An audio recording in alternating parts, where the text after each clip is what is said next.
know about you, but sometimes I think I know a lot about something and then realize quickly I don't know that much.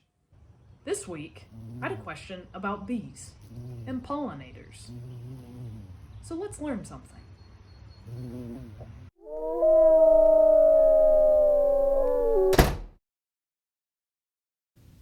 Maybe you've seen a yellow powdery substance on a car before, or maybe you've touched a flower and your finger came away with a yellow substance on it. That would be pollen. Pollen, or the transfer of pollen from one flower to another, is what allows these flowers to later become blackberries. So what things help move pollen from one flower to the next? A little bit of it is happening now, and that's wind. Sometimes wind can blow and transfer some of that pollen powder to the next flower. But you might be thinking of something else. Maybe it stung you, maybe it's buzzing around right now. Bees are great at transferring pollen. But the thing is, there's more than one kind of bee. This one, on the purple lavender plant, is a bumblebee. Bumblebees aren't quite like honeybees. They do live together in hives, but these hives are usually in the ground or in compost piles, funnily enough. You might mistake a carpenter bee for a bumblebee, but a carpenter bee is a little bit different. One thing's for sure, if you see a bee boring a hole into wood, that's a carpenter bee. They also don't live in large hives. Sometimes they'll live with just a few other bees or just be on their own. Carpenter bees are usually a little bit bigger than bumblebees as well, but they're still pollinators, even if they drill holes in your house. Wasps are also pollinators, like this metric paper wasp, that also got a little bit angry at me for taking a video of him at the end of this clip. I should have remembered that wasps are a little more aggressive.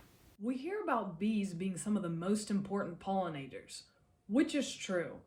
But a thought that hadn't occurred to me is that there are many different kinds of pollinators that are also going about their day, doing their job, without us really noticing them. I took a walk out in the garden to see if I could identify some of these lesser-known pollinators and give them a little attention. You might be surprised, like I was, to learn this, but inchworms really are pollinators as well. Inchworms are certainly not as fast as bees are at transferring pollen, but they still try their best. And sometimes being a pollinator is hard work. This inchworm kept trying to fight the wind to crawl up a blackberry stem. Thankfully, he figured it out.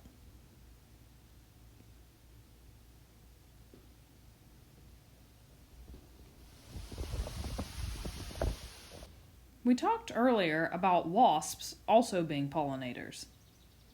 This is a different type called a square-headed wasp, although some people do call them digger wasps because they dig into the ground to make their nests.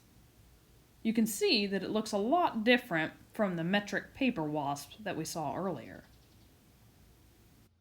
If we zoom in, the wasp is wiping his antennae with his legs.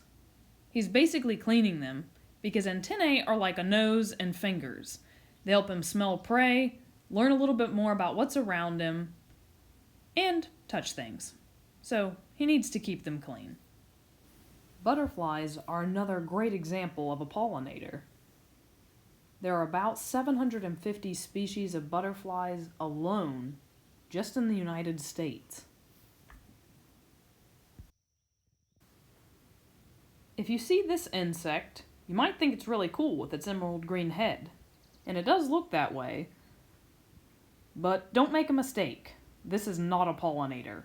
It's a Japanese beetle, and it's harmful to plants. You can see here that it's already eaten lots of holes in this raspberry plant. You don't want these. Feed them to your chickens. Now that we've covered just a few of the pollinators, Your challenge is to remember 3 different pollinators and what pollen is. And next time you see one, wave hi. They've got a lot of work to do.